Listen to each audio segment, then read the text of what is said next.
کیا بہت پہلے جب نیچے ہوا کرتی تھی کلاس سے لوگ جب شروع میں نے شروع کی تھی ہومیوپیتھک جب شروع ہوئی تو مشکل ہو گیا پھر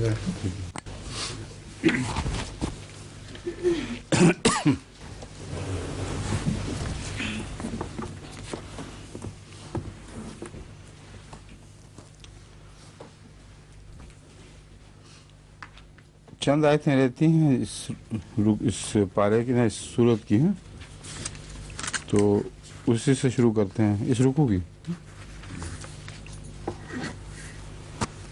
اعوذ باللہ من الشیطان الرجیم، بسم اللہ الرحمن الرحیم. حنفاء للہ غیر مشرکین بہ ومن یشرک باللہ فکانما خر من السماء فتخطفه الطیر او تہوی بہ الریح فی مکان صحیح. فتخطفه الطیر او تہوی بہ الریح فی مکان صحیح. ذلك ومن يعظم شعائر الله فإنها من تقوى القلوب. لكم فيها منافع إلى أجل مسمى ثم محلها إلى البيت العتيق. ولكل أمة جعلنا منسكا ليذكروا اسم الله على ما رزقهم من بهيمة الأنعام. فإلهكم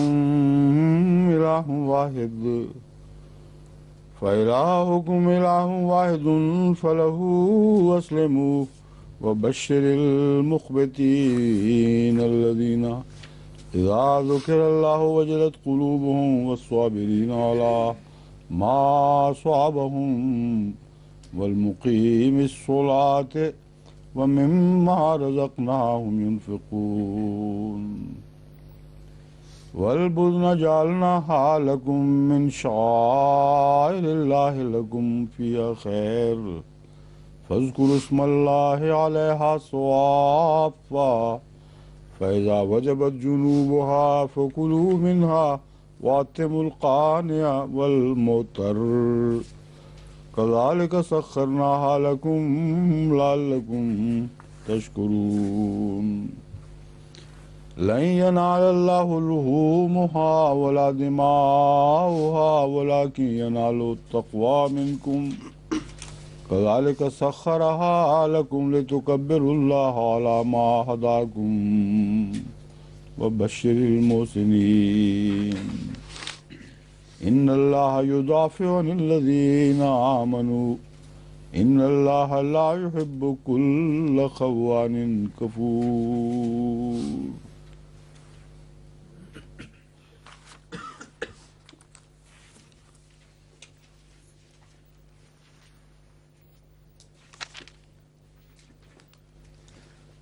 پہلی آیت میں آخر پر تھا فاجتنبوا الرجس من الاوثان واجتنبوا قول الزور، اور تم بت پرستی کے گند سے کی خباثت سے اجتناب کرو اور جھوٹ سے بچو. حنفاء للہ غیر مشرکین بہ، تمام تر اللہ کی طرف جھکتے ہوئے، غیر مشرکین بہی اس کا شریک نہ ٹھہراتے ہوئے. ومن یشرک باللہ، اور جو بھی اللہ کا شریک ٹھہرائے، فکانما خر من السماء، تو گویا وہ آسمان سے گر پڑا. فتخطفہ الطیر، تو اسے اچک لیں گے پرندے، یا اور تہوی بہ الریح، یا ہوا اسے اڑا لے جائے گی. فی مکان سحیق، کسی دور جگہ جا پھینکے گی. تہوی بہ الریح فی مکان سحیق، اسے اڑاتی ہوئی کسی دور جگہ جا پھینکے گی. یہ جو نقشہ ہے اس کو خوب اچھی طرح سمجھ لینا چاہیے. حنفاء للہ غیر مشرکین بہی، اس کا تعلق فاجتنبوا الرجس من الاوثان واجتنبوا قول الزور سے ہے۔ وہ دو چیزیں جو جن سے اجتناب کا حکم دیا گیا ہے، اس کے مقابل پر یہ دو صفات رکھی گئیں کہ اللہ ہی کی طرف ہمیشہ جھکتے ہوئے، اس کا شریک نہ ٹھہراتے ہوئے۔ شریک نہ ٹھہرانے کا تعلق اوثان سے، اور جھوٹ کا سہارا لینے کی بجائے اللہ کی طرف ہمیشہ مائل رہنا، یہ حنفاء للہ کا مضمون ہے۔ اگر ایسا نہ ہو اور خدا کا شریک کو ٹھہرائے تو گویا وہ آسمان سے گر پڑا۔ آسمان سے مراد ہے بلندیوں سے، ہر جگہ آسمان سے مراد آسمانی بلندیوں سے گرا ہو اور اسے رستے ہی میں پرندے اچک لیں۔ مطلب یہ ہے کہ اللہ تعالیٰ کے دین سے تعلق جو کٹتا ہے تو اس کے ساتھ دو باتیں ہوا کرتی ہیں۔ اول یہ کہ خدا کی جب حفاظت اٹھتی ہے تو جھوٹے مذاہب، مختلف قسم کے توہمات اس کو آ پکڑتے ہیں، اور وہ زمین پہ گرنے سے پہلے ہی وہ اسے لے اڑتے ہیں کسی طرف۔ یعنی مطلب یہ ہے کہ وہ محفوظ نہیں رہتا، اس کو ضرور کوئی نہ کوئی اور حملہ آور اپنا لے گا۔ اور یہ امر واقعہ ہے کہ جو خدا سے ہٹتے ہیں وہ حقیقت میں بعض دوسرے بد مذاہب کا شکار ہو جاتے ہیں۔ دوسرا مضمون ہے تحوی بہ الریح فی مکان شہیق، یا اسے دنیا کے جو طبی دنیا کے رجحانات ہیں یا مادہ پرستی کے، وہ اسے بہت دور کی جگہ جا پھینکیں گے جہاں وہ کسی مذہب کا بھی نہیں رہے گا، کہیں کا بھی نہیں رہے گا، نہ خدا کا نہ دیگر مذاہب کا، یعنی دہریت کا شکار ہو جائے گا۔ یہ نقشہ ہے اس سزا کا جو ان دو چیزوں سے اجتناب نہ کرنے کی سزا ہے۔ اجتنبوا الرجس من الاوثان واجتنبوا قول الزور۔ ذالک، اسی طرح ہوگا، ومن یعظم شعائر اللہ، اور جو بھی اللہ تعالیٰ کے شاعر کی عظمت کو عظمت دے گا۔ شاعر اللہ میں بیان پہلے کیا تھا یہاں یا نہیں؟ پہلے نہیں یہاں کی آپ کے ساتھ گفتگو ہوئی تھی؟ ہاں، اللہ کے شاعر سے مراد ہے جن چیزوں کو اللہ حرمت دے، جن چیزوں کو نہیں، جسے بھی اللہ حرمت دے، جو اس کی عزت کرے گا۔ فإنہا من تقوی القلوب، تو یہ دلوں کے تقوی کی نشانی ہے۔ اب عزت خدا کی خاطر دینا ہو تو یہ تقوی ہے۔ شاعر اللہ کی جو عزت کی جاتی ہے اس کی بنا صرف یہ ہے کہ اللہ نے ان کو عزت دی ہے، ہم بھی اسے عزت دیتے ہیں۔ جیسے جب حجر اسود کو حضرت عمر بوسہ دے رہے تھے تو کسی نے کہا آپ یہ کیا کر رہے ہیں؟ تو انہوں نے یہی جواب دیا کہ میں نے تو اس کو محمد رسول اللہ کو اس کو بوسہ دیکھا ہے، اور یعنی اللہ اور رسول نے جس کو عزت دی ہے میں تو اس وجہ سے کرتا ہوں، ورنہ اس پتھر کی میرے نزدیک کوئی قیمت نہیں بتاتے خود۔ تو عظمت جہاں خدا دیتا ہے انبیاء کو، جو عظمت دیتا ہے، حرمت دیتا ہے ان کو، ان کا احترام، خانہ کعبہ کو، دنوں کو، یہ ساری چیزیں شاعر میں داخل ہو جاتی ہیں۔ تو دراصل اس کا تعلق دلوں کے تقوی سے ہے۔ اللہ کا تقوی ہے جو ان عزتوں کا موجب بنتا ہے، اور اگر وہ نہ ہو اور خالی عزتیں رہ جائیں تو وہ بھی شرک ہے۔ تو تقوی القلوب کہہ کر یہ وضاحت کر دی کہ خدا کے نام پر بھی بعض دفعہ انسان رفتہ رفتہ شرک کی طرف مائل ہو جایا کرتا ہے۔ بس اپنے دل پر نظر رکھنا اور اس تقوی کی حفاظت کرنا جس کی بنا پر تم اللہ کے قائم کردہ شاعر کی عزت کرتے ہو۔ لکم فیہا منافع الی اجل مسمی ثم محلھا الی البیت العتیق۔ اب فیہا کی ضمیر پھر انہی قربانی کے جانوروں کی طرف چلی گئی ہے جہاں جن کا ذکر چل رہا تھا، اور یہ جو بیچ کی آیت ہے من یعظم شاعر اللہ ہے، اس میں قربانیاں بھی شاعر میں داخل ہیں،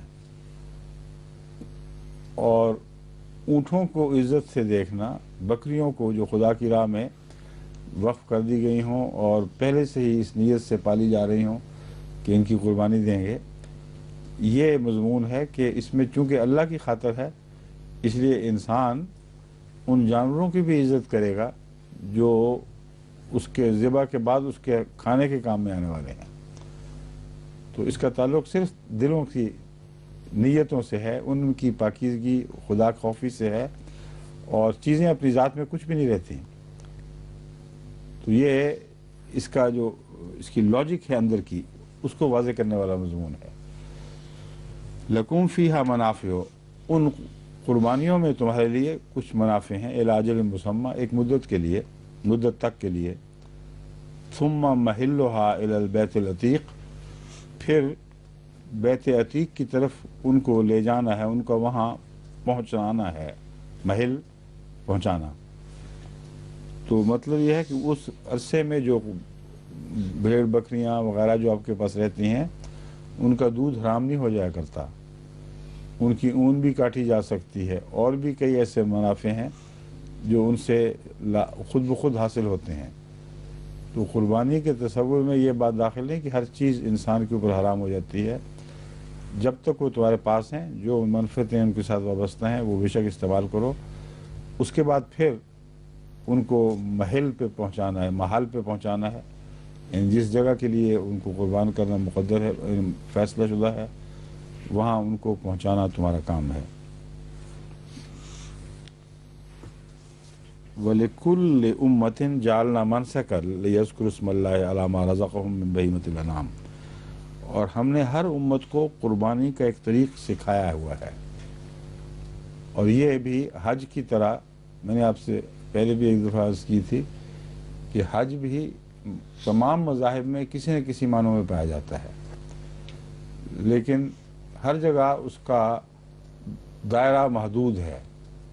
بین الاقوامی حج ایک جگہ کا، سوائے اسلام کے اور کہیں نہیں، مگر اس کے لیے تیاری کروائی گئی ہے سب کو، جس سے پتہ چلتا ہے کہ آخری مذہب اسلام ہی ہے جس کے ذریعے سے حج کے اعلیٰ مقاصد پورے ہونے تھے، اور مذاہب کو اس بات کے لیے تیار کیا گیا ہے کہ بعض جگہوں کو شاعر بنا لیں اور ان جگہوں پر اکٹھے ہوا کریں، جیسے ہندو مختلف مندروں میں اکٹھے ہوتے ہیں، عیسائیوں نے بہت سے سینٹس کی جگہیں بنا رکھی ہیں، وہ کہتے ہیں پلگرمیج، وہاں وہ ایک قسم کا حج ادا کرنے جاتے ہیں۔ تو ہر مذہب میں کوئی نہ کوئی حج ہے، اور بدھ مت میں بھی بعض ایسے اسٹوپز ہیں، بعض راکس ہیں جہاں حضرت بدھ کے حالات یا ان کی تعلیمات درج ہیں، وہاں وہ حج کرتے ہیں عملاً۔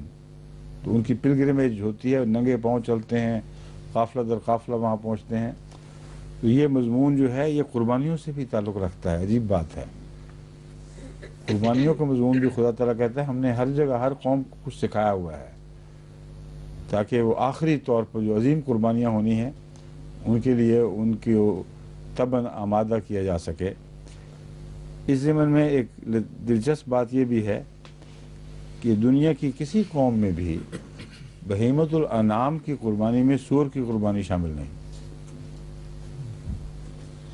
ان قوموں میں بھی نہیں جو سور بڑے شوق سے کھاتے ہیں۔ تو فسق کا مضمون اس سے بھی کھل جاتا ہے، اور یہ بھی پتہ چل گیا کہ یہ تعلیم اللہ تعالیٰ کی طرف سے تھی۔ اگر اتفاقی حادثہ ہوا ہوتا، یہ خدا کی تعلیم نہ ہوتی، تو جگہ جگہ آپ کو سور کی قربانیاں بھی دکھائی دیتی ہیں۔ ایک بھی جگہ دنیا میں کہیں سور کو خدا کے نام پر یا ان بتوں کے نام پر بھی جن کو مقدس سمجھا جاتا ہے قربان نہیں کیا جاتا۔ لِيَذْكُرُوا اسْمَ اللَّهِ عَلَىٰ مَا رَزَقَهُم مِّن بَهِيمَةِ الْأَنْعَامِ، جانور ان مویشیوں پر وہ خدا کا نام پڑھیں جو چوپائے ہیں۔ فَإِلَٰهُكُمْ إِلَٰهٌ وَاحِدٌ، بس تمہارا معبود ایک ہی معبود ہے۔ فَلَهُ أَسْلِمُوا، بس اسی کے حضور جھک جاؤ، اسی کو اپنے آپ کو اسی کے سپرد کر دو۔ وَبَشِّرِ الْمُخْبِتِينَ، اور عاجزی کرنے والوں کو خوشخبری دے۔ عاجزی کرنے والے کون ہیں؟ الذین اذا ذکر اللہ، وہ لوگ کہ جب اللہ کا ذکر کیا جائے، وجلت قلوبہم، ان کے دلوں پر رعب طاری ہو جاتا ہے۔ وجلت قلوبہم میں چونکہ وہ لازم فعل ہے، اس لیے یہ کہہ سکتے ہیں ہم ان کے دل مروب ہو جاتے ہیں اردو میں، ورنہ ہم کہتے ہیں ان کے دلوں پر ایک رعب طاری ہو جاتا ہے، مگر قرآن کریم نے فاعل قلوب کو رکھا ہے، اس لیے بہتر ترجمہ یہ ہے ان کے دل مرغوب ہو جاتے ہیں۔ والصابرین علی ما اصابہم، اور عاجزی کرنے والے وہ لوگ ہیں جو صبر کرنے والے ہیں ان چیزوں پر جو ان کو پہنچیں مصیبت کے رنگ میں۔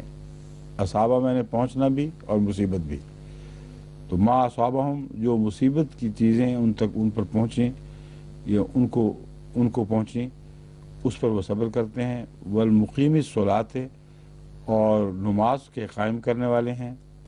ومما رزقناہم ینفقون، اور جو کچھ ہم نے ان کو رزق کے طور پر عطا فرمایا ہے اس سے وہ خرچ کرتے ہیں۔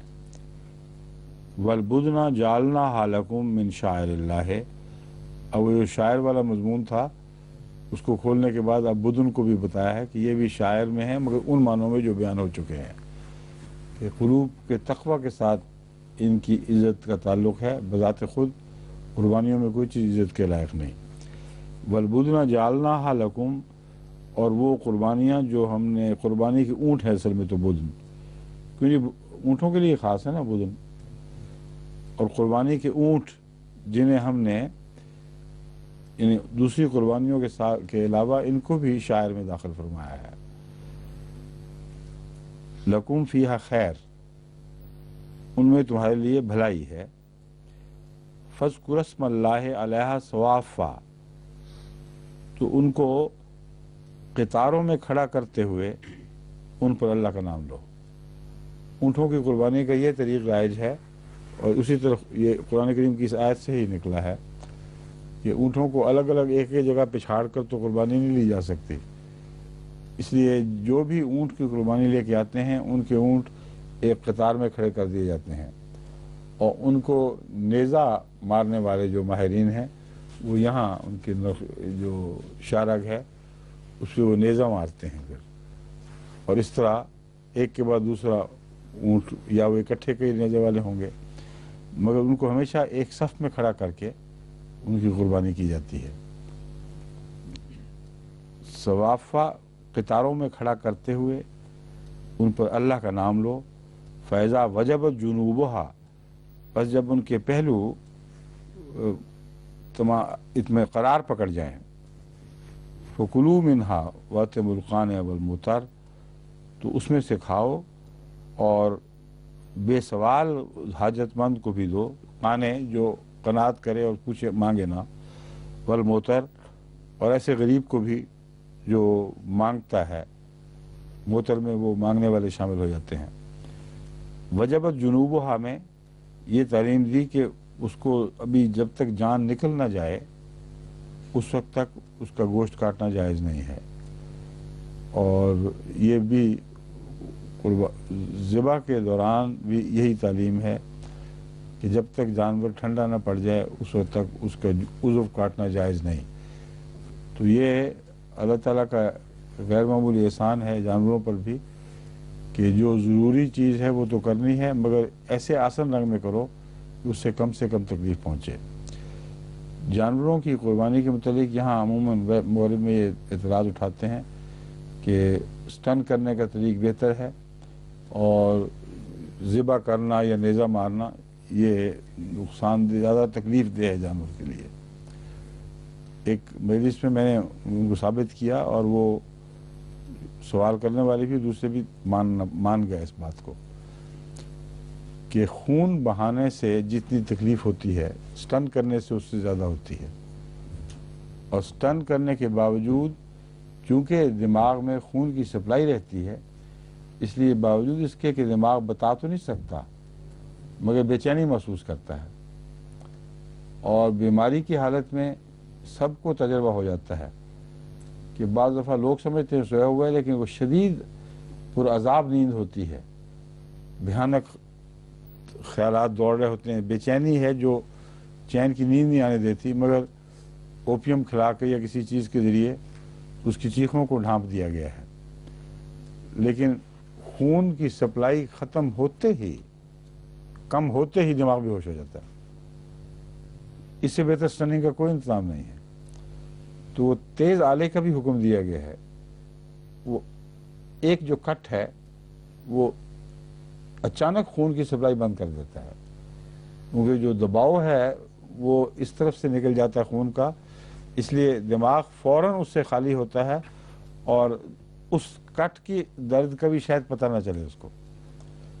اس لیے سب سے اعلیٰ طریقہ شاہ رگ کو کاٹنا ہے، اور اونٹوں کو بھی وہ جو نیزے مارتے ہیں کھڑا کر کے، وہ شاہ رگ پر نشانہ مارتے ہیں ماہرین، وہ فوراً خون کا فوارہ پھوٹتا ہے اور اس کے بعد اس کو ہوش پوری نہیں رہتی، پھر وہ ڈگمگا کے گرتا ہے۔ جب وہ ٹھنڈا پڑ جائے تب اس کے گوشت کاٹنے کا حکم ہے۔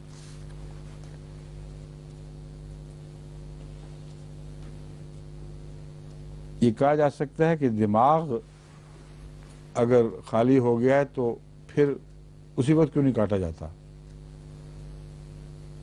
اس کی ایک وجہ تو یہ ممکن ہے کہ آہستہ آہستہ خون کی سپلائی ختم ہونے کے فوراً بعد دماغ بالکل معاف نہیں ہوتا، بلکہ جو واضح احساسات ہیں ان سے طاری ہو جاتا ہے، لیکن اس کا احساس مٹتے مٹتے مٹتا ہے، اور 1-2 منٹ تک بغیر خون کی سپلائی کے بھی اس میں کچھ زندگی باقی رہتی ہے۔ تو یہ اس پہلو سے بھی سٹننگ کا جو نقصان ہے وہ بہت زیادہ ہے۔ اس میں تو کافی دیر تک دماغ اسی طرح معاف پڑا رہتا ہے، نہ معاف نہیں ہوتا بلکہ سوچتا اور حرکت میں رہتا ہے۔ باقی جزوی احساسات بھی ہوتے ہیں، یعنی ایک سپلائی اگر خون کی دماغ سے بند ہو جائے اور آپ ٹانگ کاٹیں تو ٹانگ کاٹنے والے عضو اعضاء میں ایک مقامی سینسری آرگنز جو ہوتے ہیں وہ بھی محسوس کرتے ہیں۔ دل میں بھی دماغ سے تعلق کٹنے کے باوجود فوری طور پر ایک متبادل سینسری سینٹر قائم ہو جاتا ہے، جو اسی طرح اس کو دل کو آرڈرز دے رہا ہوتا ہے جس طرح دماغ سے رگ آتی ہے، اسی وولٹیج کے اوپر وہ اس کو دھڑکانے کے لیے ضربیں لگا رہا ہوتا ہے اس کے اوپر۔ تو اس لیے میں سمجھتا ہوں کہ بظاہر وہ اگر مر بھی چکا ہو تو اس بات کا احتمال ہے کہ اعضاء میں کچھ جان باقی ہونے کی وجہ سے ان میں احساس ہے۔ ایک تو یہ وجہ ہو سکتی ہے۔ دوسری وجہ یہ ہو سکتی ہے کہ دیکھنے والا بظاہر بہرحال ظالم ہو جائے گا اگر وہ اس حالت میں جانور کو کاٹے گا، اس کو احساس ہو یا نہ ہو، مگر جو شخص تڑپتے ہوئے جانور کے گوشت کاٹ رہا ہے اس کے دل کو ضرور نقصان پہنچ جائے گا۔ اس لیے یہ تعلیم جو ہے یہ دو طرفہ ہے، اور قربانی کی بھی حفاظت ہے اور قربان کرنے والے کی بھی حفاظت ہے۔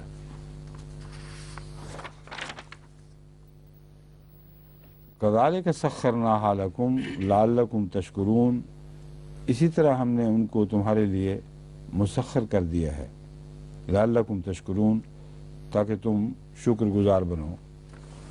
اب ہم روزانہ دیکھتے ہیں کہ بے شمار قربانیاں ذبح ہو رہے ہیں، جانور، ہر قسم کے جانور ذبح ہو رہے ہیں، لیکن یہ نہیں سوچتے کہ اس مخلوق کو خاص طور پر انسان کے لیے مسخر کرنا بڑا گہرا مضمون ہے۔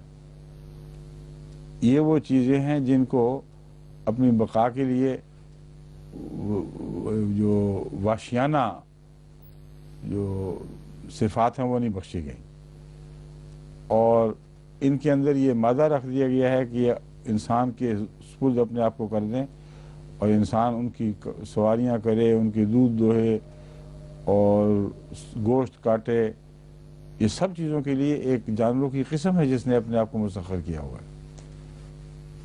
بس اللہ تعالیٰ کی طرف سے یہ احسانات ہیں جن کو یاد کرانے کے لیے اللہ تعالیٰ فرماتا ہے لعلکم تشکرون، تاکہ تم ان باتوں پر غور کرو اور خدا کے شکر گزار بندے بنو۔ لن ینال اللہ لحومہا، ہرگز اللہ کو ان قربانیوں کا گوشت نہیں پہنچتا، ولا دماؤہا، نہ ان کا خون پہنچتا ہے، ولیکن ینالہ التقوی منکم، لیکن تمہارا تقوی جو ہے وہ اللہ کو پہنچ جاتا ہے۔ تو تقوی سے آری قربانی کچھ بھی نہیں ہے، ویسٹ ہے، محض ضیاع ہے۔ جو کچھ بھی خدا کو پہنچتا ہے اس کو تو قربانی کے اس گوشت سے کیا مقصد ہے؟ نہ وہ اللہ تعالیٰ اس کو کسی اپنے ذاتی مسئلے میں لا سکتا ہی نہیں، یعنی وہ اس سے بالا ہے، یہ معنی ہے۔ لیکن تقویٰ ایک ایسا لطیف مضمون ہے جو اللہ تعالیٰ کو پہنچتا ہے، جس سے اللہ راضی ہوتا ہے۔ اور تقویٰ کوئی جسم نہیں ہے، کوئی بجلی کی کرنٹ بھی نہیں ہے، وہ ایک ایسا خیال ہے جس کا روح سے تعلق ہے، اور یہ لطیف چیز ایسی ہے جو خدا تک پہنچتی ہے اور اللہ تعالیٰ اس سے راضی ہوتا ہے۔ بس قربانیاں ہوں یا کوئی اور نیکی کا کام، خدا کو صرف تقویٰ پہنچے گا اور کچھ نہیں پہنچے گا۔ ان اللہ آگے ہے تقویٰ منکم کذالک سخرھا لکم لتکبروا اللہ علی ما ھداکم، اسی طرح خدا تعالیٰ نے تمہارے لیے ان کو سب مسخر فرمایا، لتکبروا اللہ علی ما ھداکم، تاکہ تم اس بات پر جو خدا نے تمہیں ہدایت دی ہے، اس احسان پر جو خدا نے تمہیں ہدایت دی ہے، اس کی تکبیر کرو، اس کا ذکر بلند کرو۔ وبشر المحسنین، اور احسان کرنے والوں کو خوشخبری دے دے۔ تقویٰ کی آگے بہت سی بلندیاں ہیں، اور تقویٰ کا مضمون بہت معمولی خدا کے خوف سے شروع ہو کر ترقی کرتا چلا جاتا ہے، یہاں تک کہ بہت باریک راہوں پر بھی تقویٰ کا مضمون اطلاق پاتا ہے، اور ہر شخص ان راہوں تک نہیں پہنچ سکتا، نہ سوچ سکتا ہے، مگر وہ خدا کے خاص بندے جن کو خدا تعالیٰ توفیق بخشے، وہ تقویٰ کی لطافتوں میں سفر کرتے ہیں، اور اس مضمون میں پھر وہ محسن بن جاتے ہیں۔ تقویٰ ثم تقویٰ احسنوا، قرآن کریم فرماتا ہے وہ تقویٰ اختیار کریں پھر احسنوا، پھر اس تقویٰ کو اور بھی زیادہ خوبصورت بنا دیں۔ تو یہاں پہلے متقیوں کے لیے بشارت تھی، اب بشر المحسنین، وہ لوگ جو تقویٰ میں غیر معمولی حسن پیدا کر دیتے ہیں، ان کو بھی بشارت دے۔ ان اللہ یدافع عن الذین آمنوا، اللہ تعالیٰ جو لوگ ایمان لاتے ہیں ان کا دفاع فرماتا ہے۔ ان اللہ لا یحب کل خوان کفور، اللہ تعالیٰ خیانت کرنے والے ناشکرے کو پسند نہیں کرتا۔ یدافع عن الذین آمنوا کا مضمون یہاں کیا تعلق رکھتا ہے پہلی آیات سے، یہ قابل غور بات ہے۔ مومن صاحب کہاں چلے گئے؟ رمضان کی تیاری؟ اہلیہ ہاسپٹل میں اچھا اچھا اچھا بچوں کے بعد ٹھیک ہے۔ اچھا پھر بتاؤ جی، ہاں تمہارا ہلے ہیں، کچھ آثار پیدا ہوئے ہیں آواز نکالنے کے۔ ہاں باتیں قربانیوں کی ہو رہی تھیں ادھر ادھر، اچانک یہ کیا ہو گیا بیچ میں؟ ان اللہ یدافع عن الذین آمنوا، جانی مومنوں پر جب جانی قربانی کا وسلام کا قربانی ہونے دیتا ہے اللہ تعالیٰ۔ ان کی طرف سے دشمنوں کا مقابلہ ہیں؟ یہ دفاع کی طاقت دیتا ہے میرے فارغ ٹھیک، اور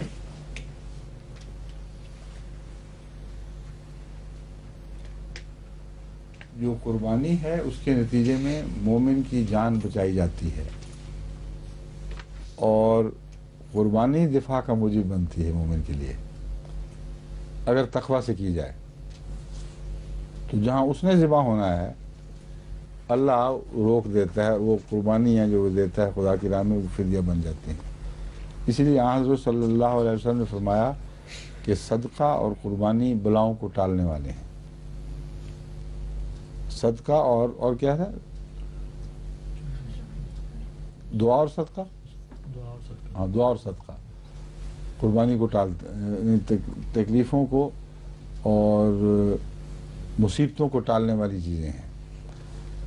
بس یہ ہے صدقے کا مضمون. لیکن بعض لوگ یہ سمجھتے ہیں کہ ایک کی بلا دوسرے پہ چڑھ جائے گی اور قربانی دے دو اور بات ٹل گئی. قربانی کے ساتھ جو خدا نے تقویٰ باندھا ہوا ہے وہ ہے جو دراصل دفاع کا موجب بنتا ہے. متقین کا دفاع ہوتا ہے، سچے مومنوں کا دفاع ہوتا ہے. محض جانور قربان کرنے میں اپنی ذات میں کوئی بھی دفاع نہیں ہے. بس اگر تم تقویٰ کے ساتھ خدا کی راہ میں کچھ پیش کرو گے تو یہ تمہارے لیے بلائیں ٹالنے کا موجب بن جائے گا. اور اللہ تعالیٰ ویسے بھی بہت سی بلائیں ٹالتا ہے، آپ کو پتہ بھی نہیں لگتا. اور قربانی کرنے والوں کی قربانیاں رائگاں نہیں جاتی. ان اللہ لا یحب کل خوان کفور. لیکن جو ناشکرے لوگ ہیں اور خیانت کرنے والے لوگوں کے مال کھا کر پھر قربانیاں دیتے ہیں اس میں سے، ان کو خدا پسند نہیں کرتا، ان کی قربانیاں قبول نہیں ہوں گی. کئی لوگ ہیں بے شمار حرام کی کمائی ہوتی ہے اور اسی میں سے وہ خدا کی راہ میں خرچ کر رہے ہوتے ہیں. تو جو تقویٰ سے عاری مال کی کمائی ہے اس پر دی ہوئی کوئی قربانی بھی خدا کے حضور رسائی نہیں پا سکتی، کیونکہ وہ تقویٰ سے خالی ہے. اذن للذین یقاتلون بانہم ظلموا. اچھا جی، اعوذ باللہ من الشیطان الرجیم، بسم اللہ الرحمن الرحیم. اذن للذین یقاتلون بانہم ظلموا وَإِنَّ اللَّهَ عَلَىٰ نَصْرِهِمْ لَقَدِيرٌ. قَدِيرٌ الَّذِينَ أُخْرِجُوا مِنْ دِيَارِهِمْ بِغَيْرِ حَقٍّ إِلَّا أَن يَقُولُوا رَبُّنَا اللَّهُ وَلَوْلَا دَفْعُ اللَّهِ النَّاسَ بَعْضَهُم بِبَعْضٍ لَهُدِّمَتْ صَوَامِعُ وَبِيَعٌ وَصَلَوَاتٌ ومساجد یذکر فیہا اسم اللہ کثیرا ولینصرن اللہ من ینصرہ ان اللہ لقوی عزیز.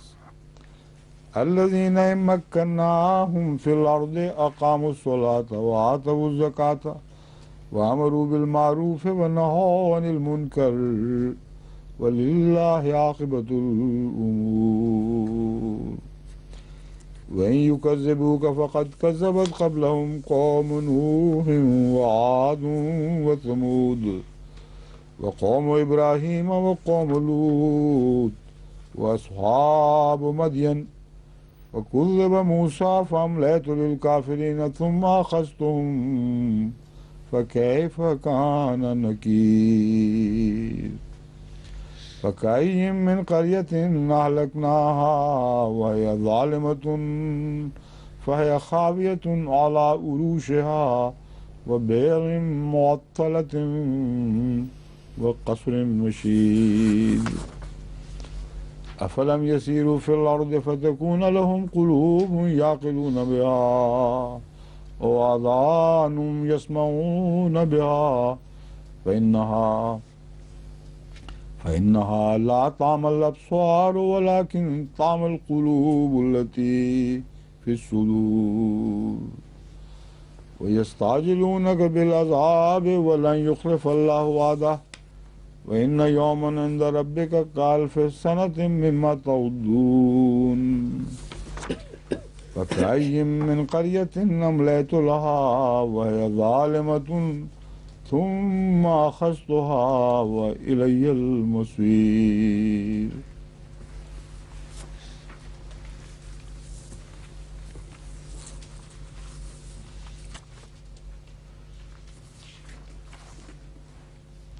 کہاں سے پڑھنا ہے؟ بالکل نہیں چلنا. اچھا، اگلا رکو اس کے بعد.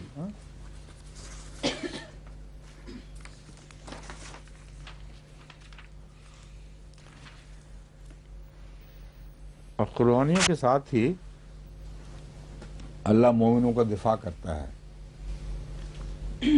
اور اس کے ساتھ ہی وہ مضمون بھی متعلق رکھتا ہے جو حضرت ابراہیم علیہ السلام نے قربانی پیش فرمائی، اور خدا تعالیٰ نے اس قربانی کو ایک دمبا جو جنگلی دمبا تھا مہیا کر کے اس کو ٹال دیا، اور جو اصل قربانی کا مفہوم تھا، جو رویا کا مقصد تھا، رسول اللہ صلی اللہ علیہ وسلم کے زمانے میں ہونے والے واقعات سے تعلق تھا، اس طرف پھیر دیا مضمون کو۔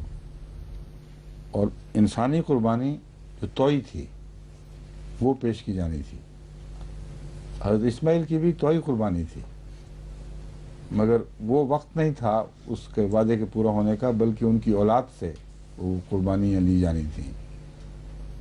لیکن ان قربانیوں کے باوجود بہت بڑا دفاع کا ایک نظام ہے جو جاری ہے ساتھ ساتھ۔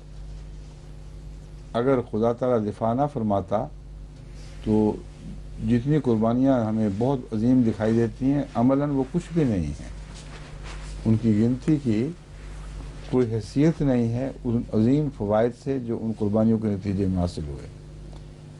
چنانچہ سارے عرب کی فتح کے لیے جو مسلمان شہید ہوئے ہیں وہ گنتی کے ہیں، اور کبھی دنیا میں کسی قوم نے اتنی تھوڑی جانی قربانی کے ذریعے اتنا بڑا انقلاب برپا نہیں کیا۔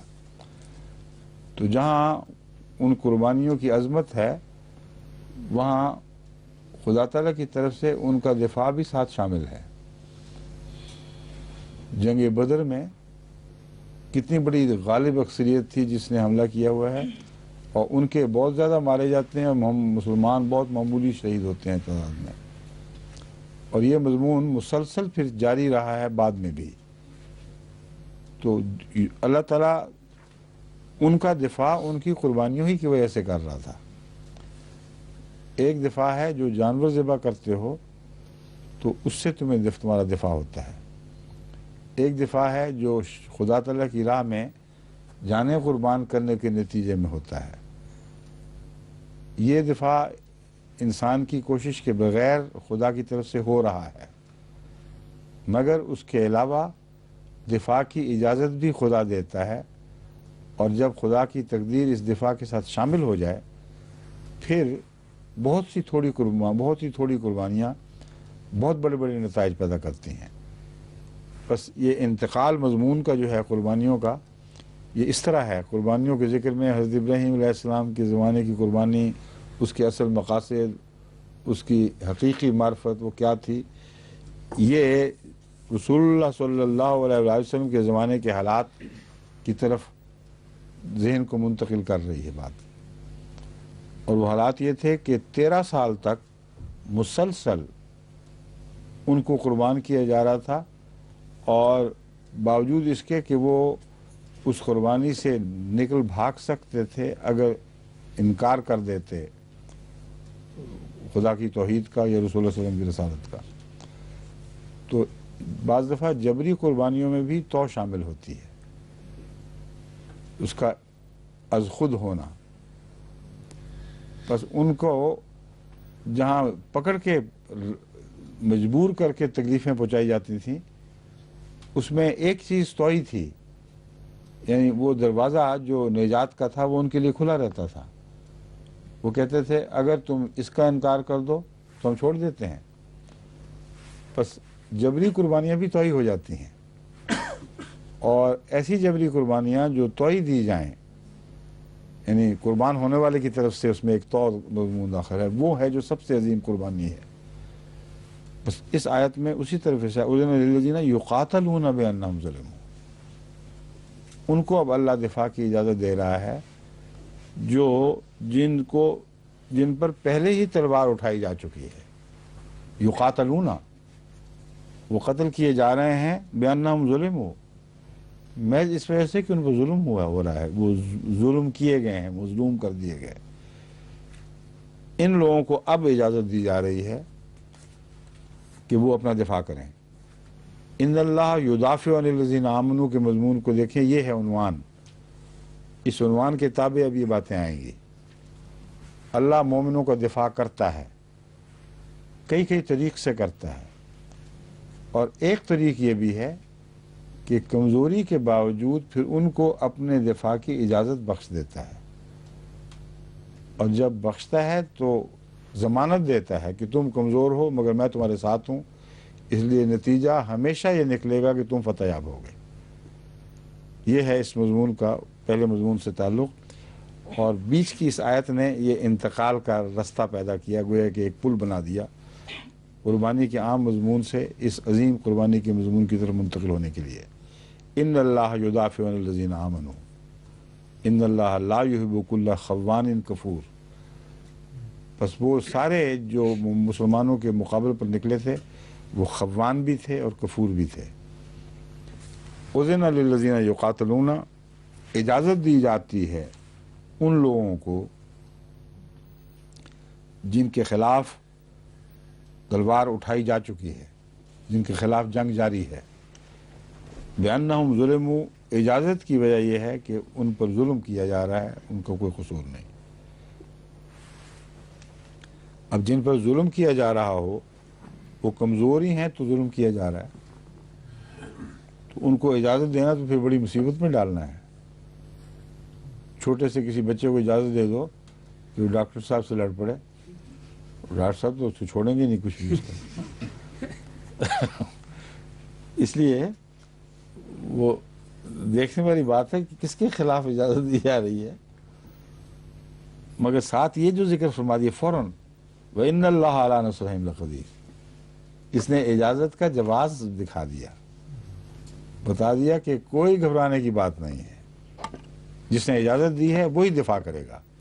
بس ان اللہ یدافع عن الذین آمنوا کا یہ مضمون ہے جو یہاں پوری طرح چشمہ ہو جاتا ہے۔ ہم نے تمہیں اجازت دی ہے، ہم دفاع بھی تو ہم ہی کرتے ہیں، تمہیں گھبرانے کی کیا بات ہے۔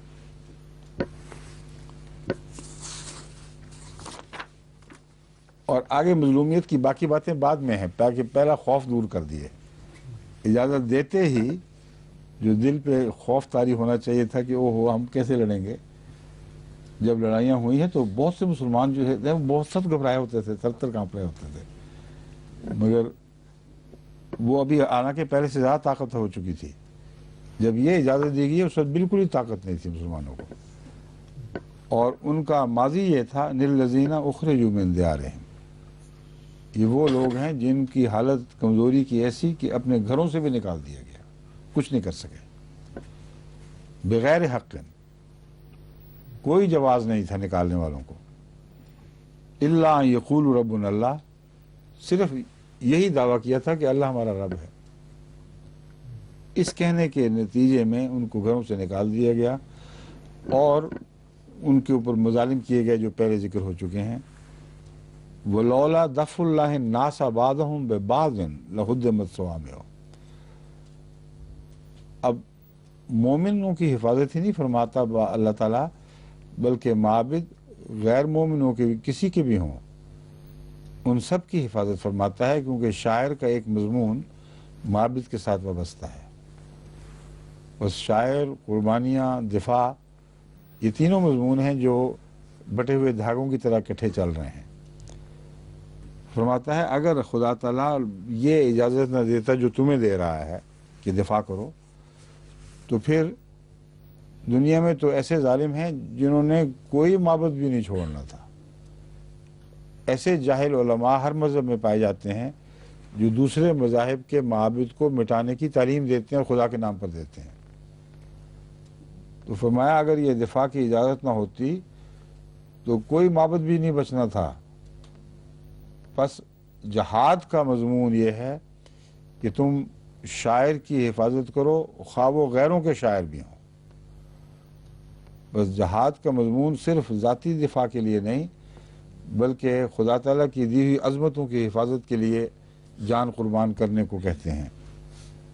یہ ایک ایسی عظیم آیت ہے جو اسلام کی عالمگیری پر ایک ناقابل تردید گواہ ہے، اور چونکہ اسلام نے سب دنیا میں غالب آنا تھا، اس لیے ہر دنیا کے مذہب کے معابد کی حفاظت کا مضمون یہاں پیش فرما رہا ہے۔ وَلَوْلَا دَفْعُ اللَّهِ النَّاسَ بَعْضَهُمْ بِبَعْضٍ، اگر اسی طرح اللہ تعالیٰ بعض لوگوں کے ذریعے بعض بعض لوگوں کو بعض دوسرے لوگوں کے خلاف دفاع کی اجازت نہ دیتا، لہدمت صوامع، تو گرجے وہ مسمار کر دیے جاتے، وہ بیعن، اور معابد نہ ان کے جو خدا کی راہ میں جو فقیر درویش بن کے الگ ہو جاتے ہیں، کیا کہتے ہیں اس کو؟ خانقاہ نہیں، جو راہبوں کے راہب خانے بھی مسمار کر دیے جاتے، ان کو بھی نہ چھوڑتا کوئی، وبیعن، اور ان کے بیعن تو ہو گیا نا، حدیم السماء و بیعن والصلوات، اور یہودیوں کے ٹیمپلز وہ بھی مٹا دیے جاتے ہیں، ومساجد یذکر فیہا اسم اللہ کثیرا، اور آخر پر فرمایا وہ مسجدیں بھی جن میں ذکر الہی بہت کیا جاتا ہے۔ تو عجیب جہاد ہے جو شروع ہوتا ہے عیسائیوں کے گرجا گھروں سے، اور پھر یہودی بھی اس میں شامل ہو جاتے ہیں، راہب بھی اس میں شامل ہو جاتے ہیں، ہر مذہب کے ماننے والے۔ تو یہ عظیم الشان تعلیم جہاد کی ہے، جس کو مولویوں نے اس قدر بگاڑ کر دنیا کے سامنے پیش کیا ہے کہ اپنی نحوست کو نعوذ باللہ قرآن کی طرف منسوب کرتے ہیں۔ اس سے زیادہ عظیم الشان جہاد کی تعلیم ممکن ہی نہیں ہو سکتی۔ کمزور کو حق ہے کہ وہ اپنا دفاع کرے، جس کے خلاف لڑائی کی جا رہی ہے اس کو اب حق دیا جا رہا ہے جبکہ ابھی کمزور ہے۔ یہ جو مضمون ہے نا ابھی کمزور والا، یہ بھی خاص طور پر ہمارے سمجھنے کے قابل ہے کہ لائق ہے، کیونکہ مسلمان علماء نے میں سے بعض ایسے بگڑے ہوئے تصور کے ہیں کہ انہوں نے قرآن کی جہاد کی تعلیم کو پارا پارا کر ٹکڑے اڑا کے رکھ دیے ہیں۔ ایک ان کا شعر مودودی ہے، مودودی صاحب کہتے ہیں دیکھو خدا تعالیٰ کی طرف سے جہاد کی اجازت اس وقت تک نہیں دی گئی جب تک طاقت نہیں پیدا ہو گئی۔ جب تک مسلمان کمزور تھے، رسول اللہ صلی اللہ علیہ وسلم کمزور تھے، آپ کو نصیحت کرنے کا حکم دیا گیا، لیکن جب ساری نصیحتیں بیکار گئیں، جب آپ کا خلق عظیم بھی دلوں کو تبدیل نہ کر سکا، جب تمام رستے محبت اور تبلیغ کے ذریعے انقلاب کے بند ہو گئے، تب جب ان کو طاقت مل گئی تب خدا نے کہا اب تلوار اٹھاؤ اور ان کے زنگ کاٹو، کیونکہ تلوار کے سوا کوئی چیز دلوں کے زنگ نہیں کاٹ سکتی۔ طاقت کا انتظار کیا اللہ تعالیٰ نے۔ اول تو اس ساری بات ہی بڑی جہرانہ ہے، کیونکہ وہ پہلے جو طاقت آئی کس طرح کمزوروں کے پاس، ان کمزوروں کو طاقت ملی کہاں سے تھی؟ اگر نصیحتیں ناکام رہیں، اگر خلق عظیم بیکار گیا تو یہ تو ہو ہی نہیں سکتا کہ طاقت آ گئی ہو۔ یعنی ساری دلیل اتنی جہلانہ ہے کہ اعصاب ٹوٹ جاتے ہیں۔ جب میں مودودی کو مجھے لکھ رہا تھا تو جتنے میرے اعصاب بھنائے ہیں اس وقت شاید ہی کبھی کسی تحریر میں بھنائے ہوں۔ بظاہر بڑی بڑی معقول باتیں اتنی بیوقوف والی، اس قدر ردی اور نکمی اور اسلام کے اور حملہ آور ہیں وہ باتیں کہ واقعتاً اصحاب شکنی کی بھی حد ہو جاتی ہے۔ اب قرآن کریم دیکھیں اجازت کیا کن کو دے رہا ہے؟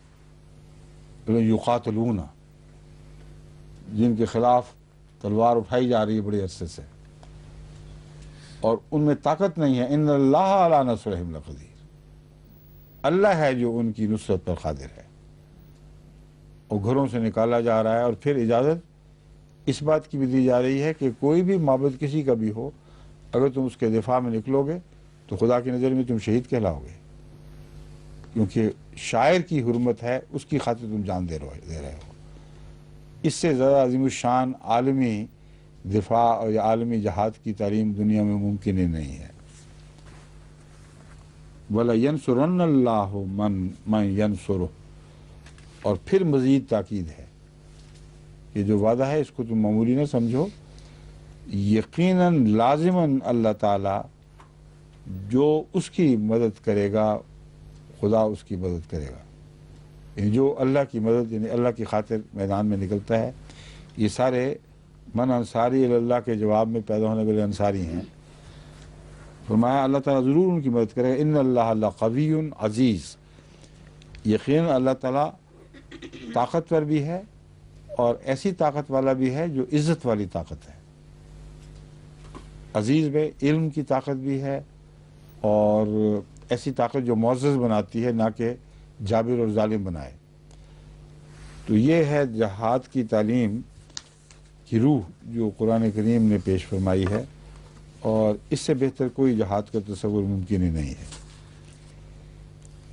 اب اگر یہ دنیا میں جہاد کر رہے ہیں یہ لوگ جو کہتے ہیں کہ ہم جہاد میں مصروف ہیں اور احمدیت جہاد کی منکر ہے، تو یہ وعدہ کہاں گیا؟ وَلَيَنْصُرَنَّ اللَّهُ مَن يَنْصُرُهُ. کیوں جی ڈاکٹر صاحب بھول گیا اللہ تعالیٰ وہ وعدے جو رسول اللہ صلی اللہ علیہ وسلم کے زمانے تک یاد رکھے اور بعد میں آنکھیں پھیر لیں؟ یہ تو کوئی دنیا کے لوگوں، دنیا میں بڑے لوگوں کے ساتھ ہوا کرتا ہے کہ وہ مر جائیں تو ان کی اولادیں، ان کے ساتھی سب مر جاتے ہیں عملاً، کیونکہ ان کی عزت ان کی ذاتی عظمت اور بڑائی کی وجہ سے یا ان فوائد کی وجہ سے ہوتی ہے جو ان سے وابستہ ہوتے ہیں.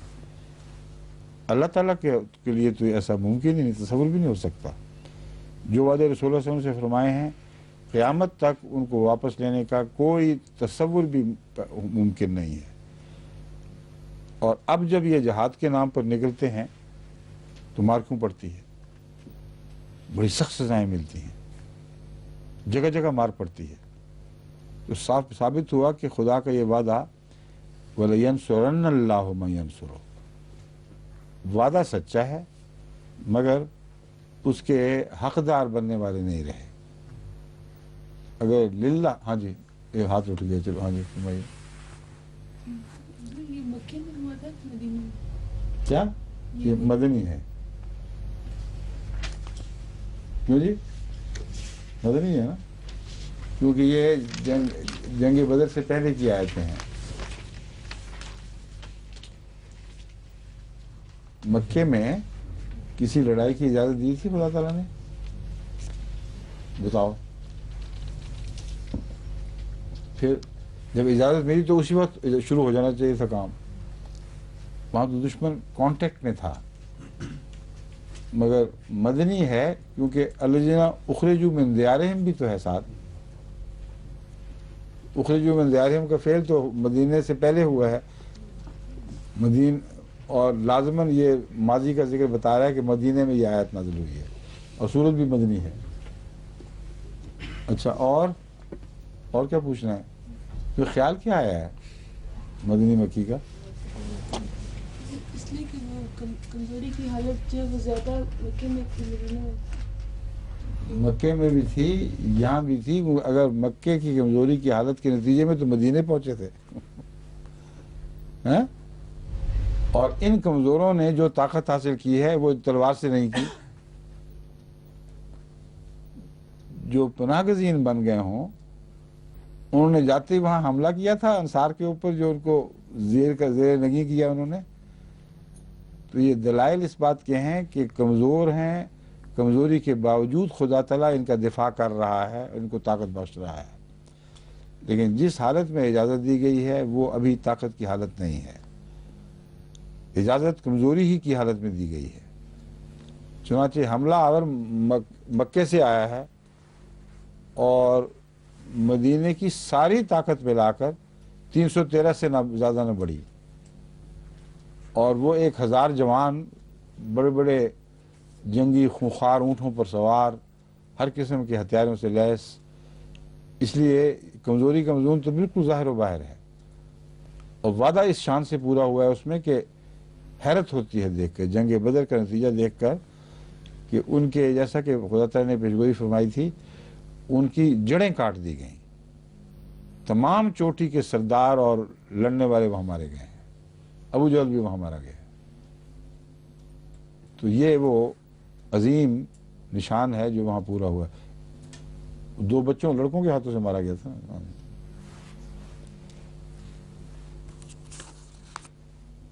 ابھی ہیں 5 منٹ.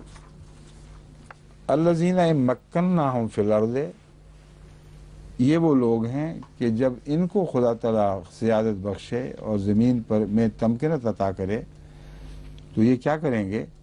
اقام الصلاۃ، نمازوں کو قائم کریں گے، وہ آتوا الزکوٰۃ، اور زکوٰۃ دیں گے، وہ امروا بالمعروف، اور نیک باتوں کا حکم دیں گے، وہ نہوا عن المنکر، اور بری باتوں سے روکیں گے، وَلِلَّهِ عاقبۃ الامور، اور اللہ ہی کے قبضے میں امور کا انجام ہے۔ عاقبۃ الامور، تمام امور کا انجام خدا کے ہاتھوں میں ہے۔ وَإِن يُكَذِّبُوكَ فَقَدْ كَذَّبَتْ قَبْلَهُمْ قَوْمُ نُوحٍ وَعَادٌ وَثَمُودُ۔ بس اگر یہ تیری تکذیب کریں تو تجھ سے پہلے قوم نوح نے بھی تو تکذیب کی تھی، اور عاد نے بھی اور ثمود نے بھی، وہ قوم ابراہیم و قوم لوط، اور ابراہیم کی قوم نے بھی اور لوط کی قوم نے بھی، وہ اصحاب مدین، اور مدین والوں نے بھی، وہ کذب موسیٰ، اور موسیٰ کو بھی جھٹلایا گیا، فَأَمْلَيْتُ لِلْكَافِرِينَ ثُمَّ أَخَذْتُهُمْ، پھر ہم نے کافروں کو کچھ مہلت دی، پھر ان کو پکڑ لیا، فَكَيْفَ كَانَ نَكِيرٌ، بس ہماری سزا کیسی تھی۔ فَكَأَيٍّ مِّن قَرْيَةٍ أَهْلَكْنَاهَا، اور کئی ایک ایسی بستیاں ہیں، کتنی ہی بستیاں ہیں، یہ کئی ایک بستی ہے لفظاً تو مگر محاورہ اردو کا یہی ہوگا، بس اور کتنی ہی بستیاں ہیں، أَهْلَكْنَاهَا، جن کو ہم نے ہلاک کر دیا، وَهِيَ ظَالِمَةٌ، جبکہ وہ ظلم کرنے والی تھیں، فَهِيَ خَاوِيَةٌ، بس وہ علی عروشہا، اپنی چھتوں کے بل گری پڑی ہیں، وَبِئْرٍ مُعَطَّلَةٍ، اور کتنے ہی متروک کنویں ہیں، وَقَصْرٍ مشید، اور قلعے جو بڑے مضبوطی سے بنائے گئے تھے۔ یہ ان سب قوموں کی ترقی کے حالات ہیں، تو قرآن کی دلیل کیسی کامل اور مضبوط ہو جاتی ہے یہاں پہنچ کے۔ فرماتا ہے کہ یہ تیرا انکار کر رہے ہیں، پہلے انکار کرنے والوں کا حال نہیں دیکھتے کہ جنہوں نے انکار کیا تھا وہ کتنے بڑے بڑے طاقتور لوگ تھے، بڑے بڑے محلات بنانے والے، لیکن اس طرح غائب ہو گیا کہ کچھ بھی ان کا نہیں بچا، صرف ان کے نقوش تاریخ میں ملیں گے یا اس میں آثار قدیمہ میں مرتسم ہوں گے۔ بس یہ وہ تاریخ ہے جو بہت ہی مضبوط مذہب کے حق میں گواہی ہے کہ اتنی بڑی بڑی قومیں ان کے مقابلے پر ہلاک ہوئی ہیں جو بالکل کمزور اور نہتے لوگ تھے۔ بس ابراہیم زندہ رہا، لوط زندہ رہا، نوح زندہ رہا، موسیٰ زندہ رہے، یہ وغیرہ وغیرہ، یہ سارے کے سارے لوگ اس بات کے گواہ ہیں کہ مذہب کا معاملہ اتفاقی نہیں ہے بلکہ ایک لازم تقدیر ہے جس کو کوئی دنیا میں تبدیل نہیں کر سکتا۔ مذہبی قومیں یقیناً غالب آئی ہیں، اور مذہبی قوموں کو مٹانے کے دعوے دار اپنی طاقت اور غلبے کے باوجود نامراد کر دیے گئے، اور ان کی تاریخ ان آثار قدیمہ میں پھیلی پڑی ہے۔ افلم یسیروا فی الارض، بس کیا یہ زمین میں پھرے نہیں، سیر نہیں کی انہوں نے زمین کی، فتکون لہم قلوب یعقلون بہا، وہ اگر سیر کرتے تو ان کو وہ دل نصیب ہوتے جن سے وہ عقل کرتے، او آذان، یا ایسے کان ملتے جن سے وہ سنتے۔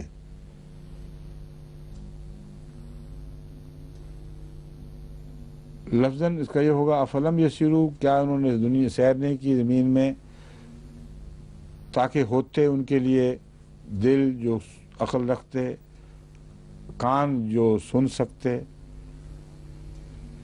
فإنها لا تعمل الابصار، بس امر واقعہ یہی ہے کہ آنکھیں اندھی نہیں ہوا کرتی، ولکن تعمل القلوب، بلکہ دل اندھے ہوتے ہیں، التی فی الصدور، وہ جو سینوں میں ہیں۔ وَيَسْتَعْجِلُونَكَ بِالْعَذَابِ، وہ عذاب میں تجھ سے جلدی کرتے ہیں، جلدی مانگتے ہیں کہ جلدی سے عذاب لیا۔ وَلَن يُخْلِفَ اللَّهُ وَعْدَهُ، اور اللہ ہرگز اپنے وعدے کو ٹالے گا، بغیر پورا کیے نہیں چھوڑے گا۔ وَإِنَّ يَوْمًا عِندَ رَبِّكَ كَأَلْفِ سَنَةٍ مِّمَّا تَعُدُّونَ، اور یقیناً ایک دن تیرے رب کے نزدیک 1000 سال کے برابر بھی ہوتا ہے اس حساب سے جو تم کرتے ہو، جس سے تم گنتی کرتے ہو۔ تو خدا تعالیٰ کے نزدیک وقت کی وہ قیمتیں نہیں ہیں جو تمہاری ہیں، اس لیے تم جلدی کرتے ہو۔ تمہاری جب عذاب اگر 1000 سال کے بعد بھی آپ پکڑے گا تو اللہ کی تقدیر ایسے ہی ہوگا جیسے آج کی بات کل پوری ہو گئی ہو۔ اس کے اور بھی بہت سے لطیف معنی ہیں، مگر یہاں تفصیل میں جانے کی ضرور موقع نہیں۔ وَكَأَيٍّ مِّن قَرْيَةٍ أَمْلَيْتُ لَهَا، اور کتنی ایسی بستیاں ہیں جن کو ہم نے مہلت دی، وَهِيَ ظَالِمَةٌ، جبکہ وہ ظالم تھے، یعنی ان کو پکڑنے میں پھر بھی دیر کی، ثُمَّ أَخَذْتُهَا، پھر ان کو پکڑ لیا، وَإِلَيَّ الْمَصِيرُ، اور میری ہی طرف لوٹ کر آنا ہے۔ اس میں جو آثار قدیمہ کے حوالے ہیں وہ بہت زبردست ہیں۔ ان سب قوموں کے آثار زمین میں پائے جاتے ہیں، بہت سے ہیں جو دریافت ہو گئے ہیں، بہت سے ہیں جو نہیں ہوئے یا ہوئے ہیں تو ان کو پتہ نہیں کہ یہ ان کا تعلق ان باتوں سے ہے۔ اس میں احمدیوں کو اسی لیے بار بار توجہ دلاتا ہوں کہ آثار قدیمہ کے مضمون کی طرف زیادہ توجہ کریں، کیونکہ اب تک تو غیر مسلم ہی قرآن کریم کی تائید میں یہ کھوج نکال رہے۔ اول فرض ہمارا ہے، کیونکہ ان کی آنکھیں بعض ایسی چیزیں نظر انداز کر دیتی ہیں جن کی ان کے نزدیک قیمت کوئی نہیں، اس لیے ہم بہت سے علمی خزانوں سے محروم رہ جاتے ہیں، کیونکہ ایک دہریہ یا دین سے بے تعلق آدمی کھوج لگا رہا ہے، یا وہ لگا رہے ہیں جو بائبل کی خاطر بعض دفعہ ہوشیاریاں کر کر کے بھی، مطالب کو بدل کے بھی کتابیں لکھ ڈالتے ہیں اور آثار قدیمہ والے ماہر کہلاتے ہیں۔ ان کو پھر دوسرے انہی میں سے لوگ پکڑتے ہیں کہ تم نے یہ غلط بات کی ہے، آثار قدیمہ یہ نہیں کہہ رہے تھے، یہ کہہ رہے تھے۔ تو لازم ہے کہ احمدی آثار قدیمہ کی طرف زیادہ توجہ کریں۔ اب یہ رمضان کے بعد کلاس انشاءاللہ۔ اچھا جی، السلام علیکم ورحمۃ اللہ۔ کیوں فریاد باری ہوں؟